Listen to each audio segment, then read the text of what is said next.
Hello दोस्तों, आपका एक बार फिर से आपके अपने YouTube channel JK by Anil Bambu में स्वागत है।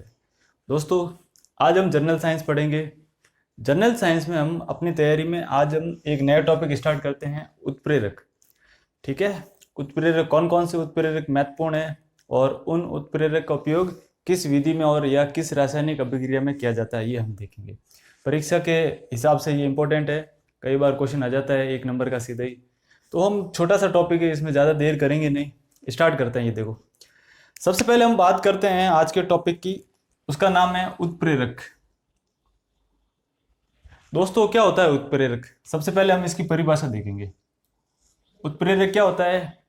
ऐसा पदार्थ जो किसी रासायनिक अभिक्रिया में, जो किसी केमिकल रिएक्शन में क्या उपस्थिति से उसकी स्पीड बढ़ा देता है।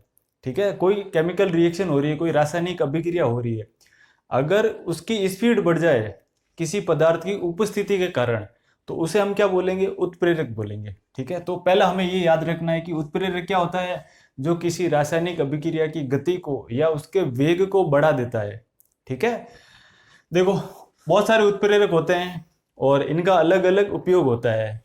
इन उत्प्रेरक के अंदर देखो, सबसे एक साधारण सा एग्जाम्पल, साधारण सा उदाहरण लेते हैं हम।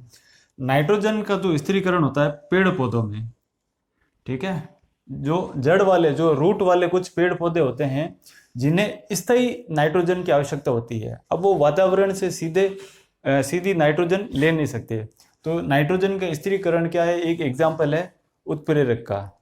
इसके अंदर क्या होता है कि जो पेड़ पौधे होते हैं वो नाइट्रोजन गैस को किस रूप में लेते हैं?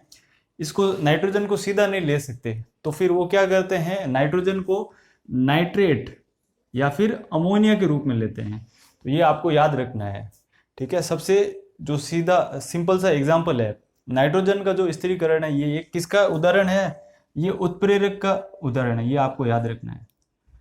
क्वेश्चन आ जाता है कई बार, नाइट्रोजन का जो स्थिरीकरण है वो किसका उदाहरण है, या कौन सी ऐसी अभिक्रिया है जिसके अंदर ये आता है, तो वहां पे उत्प्रेरक आपको याद रखना है। ठीक है, आगे देखो, उत्प्रेरक क्या होते हैं?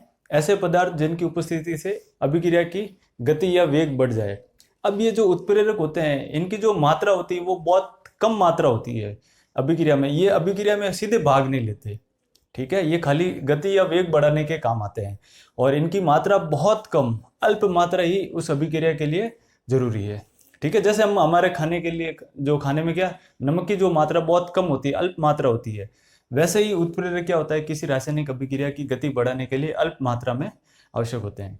ठीक है, आगे देखो, कुछ उत्प्रेरक पढ़ेंगे, परीक्षा के लिहाज से जो ज्यादा महत्वपूर्ण है वही पढ़ेंगे। ठीक है, और इन उत्प्रेरकों का कहाँ उपयोग है, इनकी विधि से कौन सी अभिक्रिया होती है वो देखते हैं। यहाँ उत्प्रेरक लिखा है, यहाँ उनके उपयोग आते हैं। देखो, सबसे पहला उत्प्रेरक कौन सा है? देखो, लोहे का बुरादा।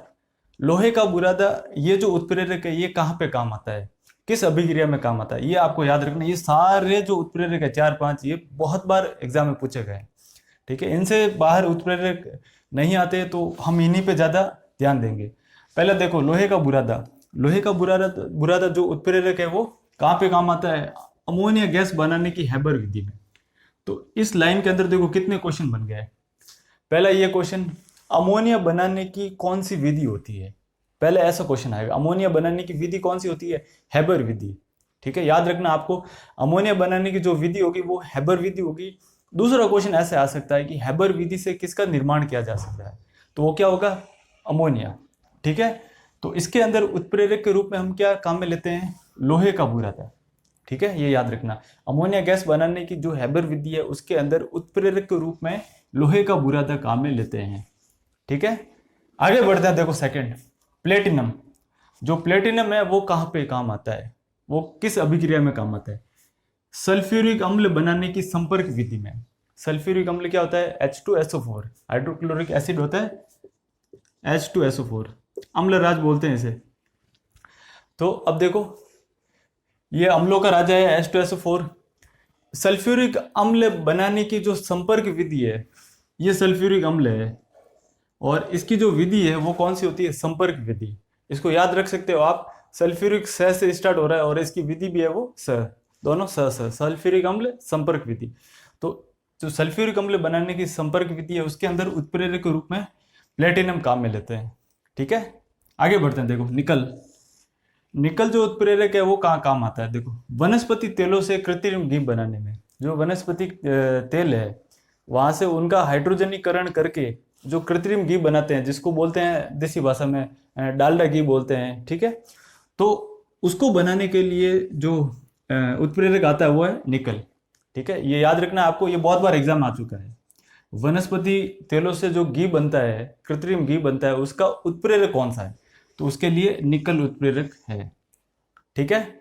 और कौन सी अभिक्रिया होती है, ये हाइड्रोजनीकरण होता है। वनस्पति तेलों का क्या करते हैं, हाइड्रोजनीकरण करते हैं, ठीक है। आगे देखो क्यूप्रिक क्लोराइड। क्यूप्रिक क्लोराइड का उपयोग कहाँ होता है, क्लोरीन गैस बनाने की डेकोन विधि में। क्लोरीन गैस बनाने की डेकोन विधि, ये भी बहुत इंपॉर्टेंट है, एग्जाम में कई बार आ चुका है कि डेकोन विधि किसके निर्माण के लिए उपयोगी है। तो डेकोन विधि से क्या बनता है, देखो डेकोन विधि से बनता है क्लोरीन गैस बनता है, ठीक है। तो इसके अंदर उत्प्रेरक कौन सा रखते हैं, क्यूप्रिक क्लोराइड रखते हैं। इसको खाली नाम याद रखना आपको बस, ठीक है। आगे देखो गर्म एल्युमिना। अब एल्युमिना का कहाँ यूज आता है, अल्कोहल से ईथर बनाने की विधि। अल्कोहल से ईथर बनाने की विधि के अंदर हम क्या यूज करते हैं, गर्म एल्युमिना यूज करते हैं। देखो इसको ऐसे भी याद, ये देखो क्यूप्रिक क्लोराइड है, इसका देखो क याद रखना, और ये क्लोरीन का क याद रखना, ठीक है, क ठीक है। और इसके अंदर गर्म एल्यूमिनियम, तो एल्यूमिना का यूज कहाँ हो जाएगा, अल्कोहल बनाने में। तो इसको आप थोड़ा ऐसे याद भी रख सकते हो, ठीक है। तो ये 5-6 जो है ये महत्वपूर्ण उत्प्रेरक है, शायद यहाँ से कोई क्वेश्चन बन सकता है एग्जाम में, ठीक है। तो इस टॉपिक के लिए ये टॉपिक यहीं पूरा होता है, उत्प्रेरक का छोटा टॉपिक है, ठीक है।